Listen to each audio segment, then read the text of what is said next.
In 5, 4, 3, 2, and 1. Ha! We have liftoff. I am eating a sweet potato right now that I just cooked in my Instapot. Actually, I'm lying. I didn't cook it. My beautiful girlfriend cooked it. And for those of you who follow me on Instagram, you guys know for the very first time in my life, I am in a relationship. And oh, how nice it is. If there's a little noise in the background, it's because there's some construction going on next door. My engineer, AD, is going to hate me that I decided to record while construction was going on. So AD, man, I apologize. But you know what? An amazing episode that's going to help change people's lives has just got to be recorded. We just can't wait. And I was thinking about something this morning. Hold on, as I take a bite of my sweet potato. Okay, hold on, one last bite, and then we'll get right into it. Hold on. Okay. Slide the sweet potato to the side. I was thinking about this morning. On Instagram, I see so many motivators, and they always tell people, find your purpose in life. When you find your purpose in life, you'll love what you do, and you'll never work another day in your life. And I think that is amazing advice, but I think it's extremely dangerous to tell that to people. Because God has a plan on when we're going to find our purpose. And if we give people advice that paralyzes them and they decide not to really do anything until they find their purpose, well, that would really suck, because most people come to me, Charlie, how do I find my purpose? Like I'm looking for it, and I don't know how to answer that question. I think there's some deeper inner heart-driven, God-driven, whatever you believe in. I think there's something else that's going to answer that question, and I am not here to tell anybody to find your purpose and then do work. I'll tell you a story. Charlie, CEO Charlie, was in high school, and I was the popular kid. Not the popular kid. Like, I think that is the wrong thing to say. I was popular to a certain degree. I had my 1979 Cadillac Coupe de Ville on 20s, and I had the subwoofers, and I would sell Lacoste shirts and jerseys out of the trunk of my car in the parking lot. And I lived across the street from the high school, and I would have basketball tournaments every single day. And not to mention my team. I had a team called the Dynasty, and it was a 3-on-3 tournaments that would go on my house. And the Dynasty won 42 games in a row.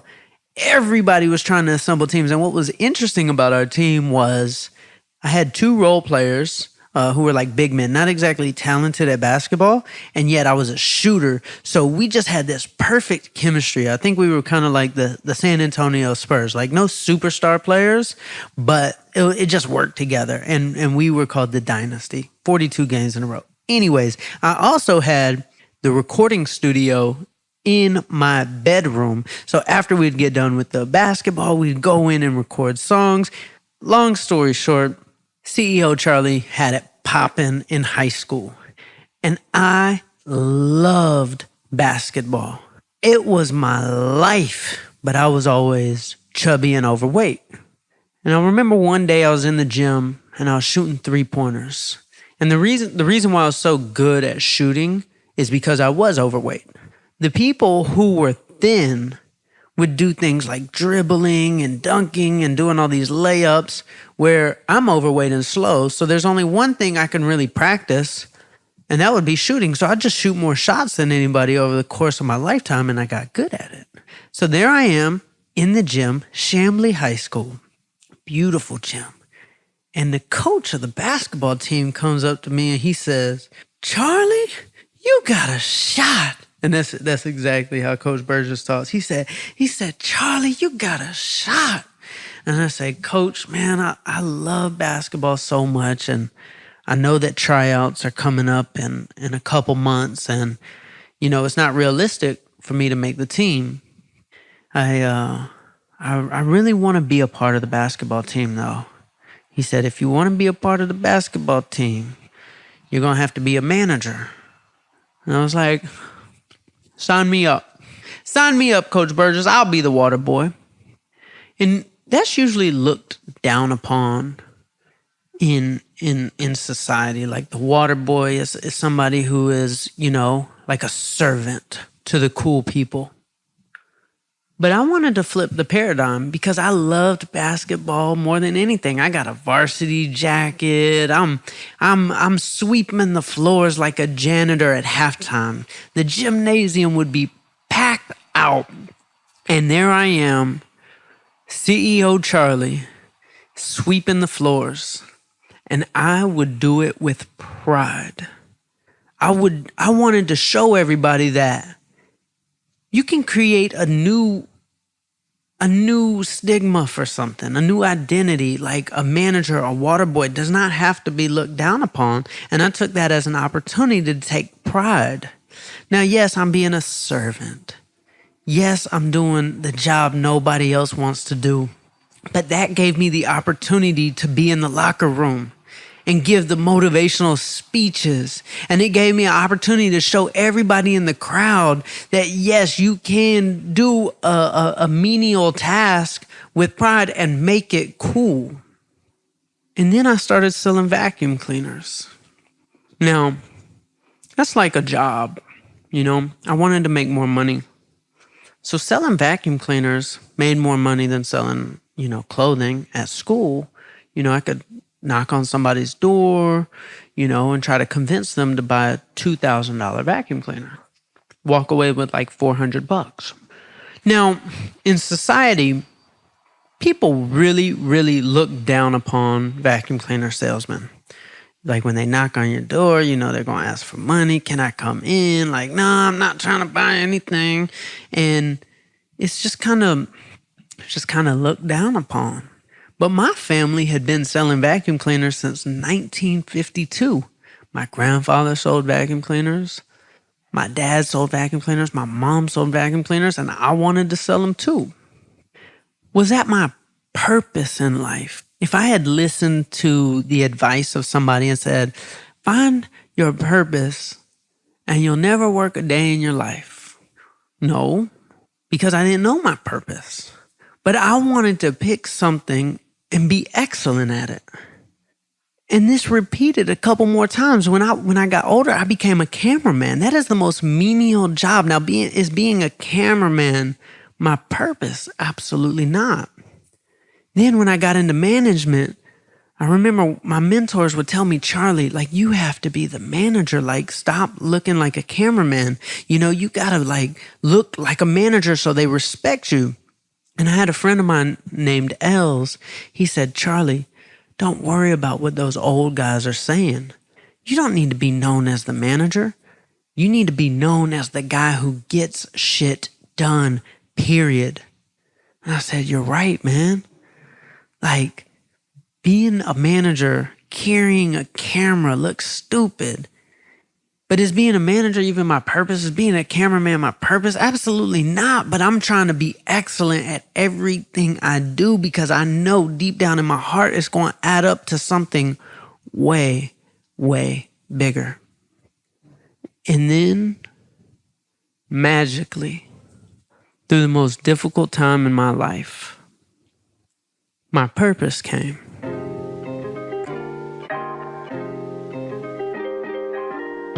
As CEO Charlie, the executive music mogul, I was the guy who was passing out CDs outside the club every night.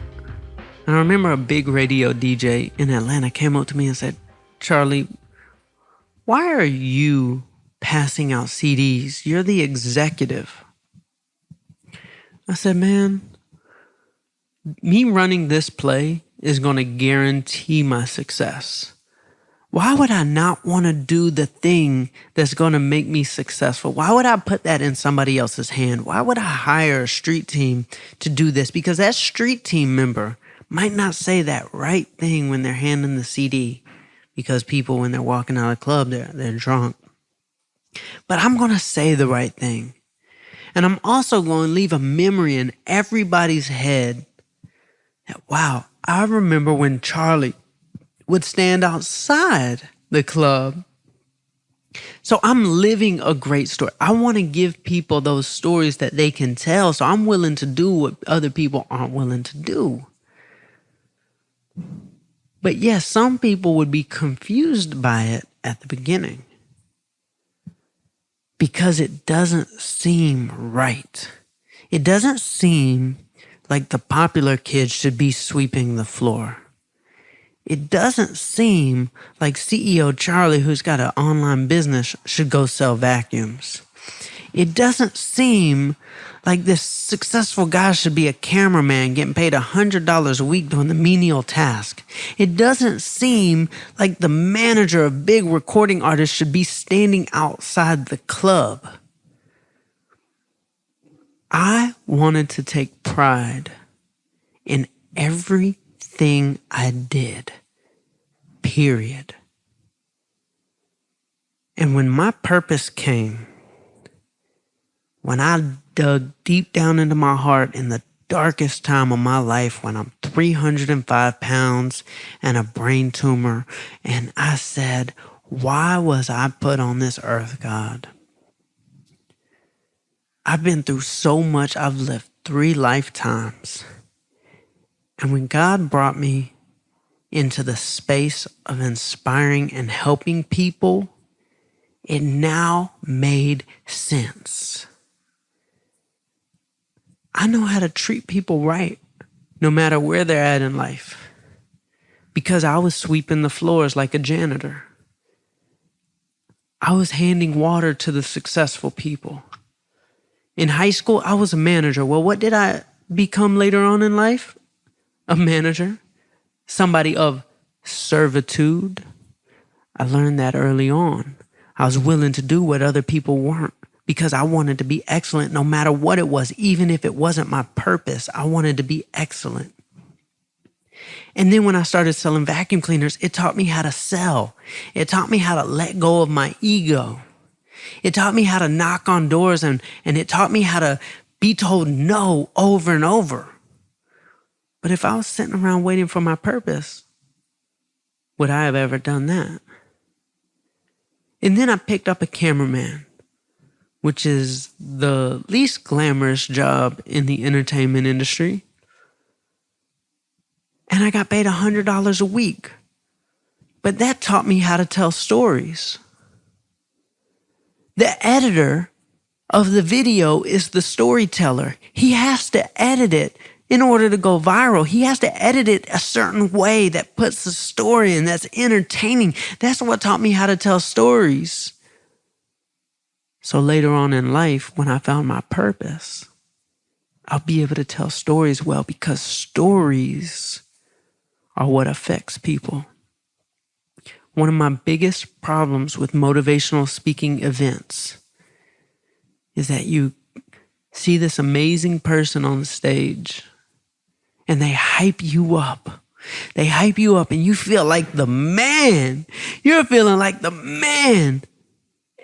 And when you leave, you feel alone. You know what that reminds me of?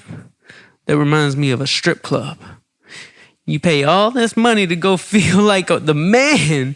And then when you go home, you're all by yourself. But that's the difference between a motivational speaker and a storyteller. A motivational speaker is going to tell you, do this, do that, do this, and do that, and do this, and do that, and wake up earlier, and grind harder, and eat healthier because you got to want it bad enough, and all this stuff. That's bullet points. 1, 2, 3, 4, 5. A, B, C, D, E, F, G. But storytellers, we remember them forever. We remember stories because they sit in our hearts. There's something that happens in our hearts, a conversation that begins when we see somebody's story and we find something in it that relates to us. We see ourselves in stories. So when you leave an event with somebody who tells an amazing story, it goes on with you forever and ever. There's a movie that stuck with me and changed my life, and that movie was called Moana. Yeah, I know what you're thinking, a little island girl. But that movie spoke to me like nothing else. And Walt Disney was the greatest storyteller in the world. So why are we studying TED Talks instead of Walt Disney? If we want to be an amazing speaker, if we want to be amazing storyteller, if we want to be amazing movie director, why are we studying the wrong things? Let's study the best storytellers in the world. If we want to get a message across, if we want to be a YouTube influencer, if we want to be an Instagram star, why aren't we studying Walt Disney? Because if you understand how stories are constructed, you'll then be able to get into people's hearts. And me getting paid $100 a week, being a cameraman for Soulja Boy, taught me how to tell stories that I was able to apply when I found my purpose. Me passing out the CDs outside the club taught me how to promote and taught me how to grind when I actually got to my purpose. So if I had taken the advice of somebody that said, find your purpose, I might have gotten paralyzed and not done anything. But instead, what I did was I took everything I did and was striving for excellence. No matter what the stigma was, I wanted to be known as the guy who was excellent and took pride in what he did. And at age 29, my purpose found me. I'm supposed to help people. I'm supposed to inspire people. And I'm supposed to be an athlete. And everything that happened to me in the past, I'm now able to apply. Now, a lot of people might say, but Charlie, you were so great in hip hop. That seemed like it was your purpose. No, God wanted me to go in hip hop so I could learn how to make things cool. So when he finally brought me to my purpose and I want to teach and motivate, I'll know how to do it in a cool way.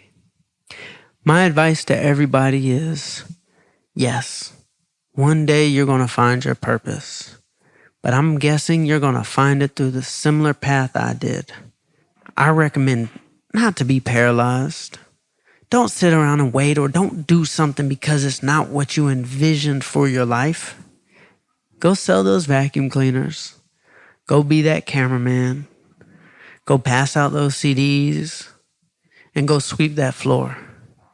Because each part of your life, you'll learn something for when you do find your purpose. So I recommend get started on something and focus on being known as the person who takes so much pride in it right now. Don't worry if you haven't found your purpose. It is perfectly okay. It will come. But whatever you do, don't get paralyzed by thinking you doing something that's not meant for the rest of your life is a bad thing. There's nothing wrong with going and selling those vacuum cleaners or sweeping that floor or holding that camera or passing out those CDs. If you give everything you've got that excellence, just imagine how good you're going to be when you actually do find your purpose. That's today's episode. I hope this helps you. Please subscribe and rate The Charlie Rocket Show. And the most important thing is share with a friend. You never know. Somebody might be going through something out there. And if you post this in your stories and tag it, somebody will discover it and their life might change forever. So please share The Charlie Rocket Show. Screenshot, go to your Instagram stories or go to Facebook and let your friends know that, you know what, this episode resonated with me. I think y'all should check it out. And oh yeah, AD, I know what you're thinking. Charlie, you didn't do the AKAs at the beginning. So here we go. I am your host, Charlie Rocket, aka CEO Charlie, aka Mr. Manhattan Beach, aka I passed out CDs. Mr. AKA, I was the cameraman. Mr. AKA, I'm gonna sweep that floor with pride. So I'm checking out on this episode, and sorry for the noise in the back. I hope you enjoyed it, and I'm gonna go back to my sweet potato. Checking out.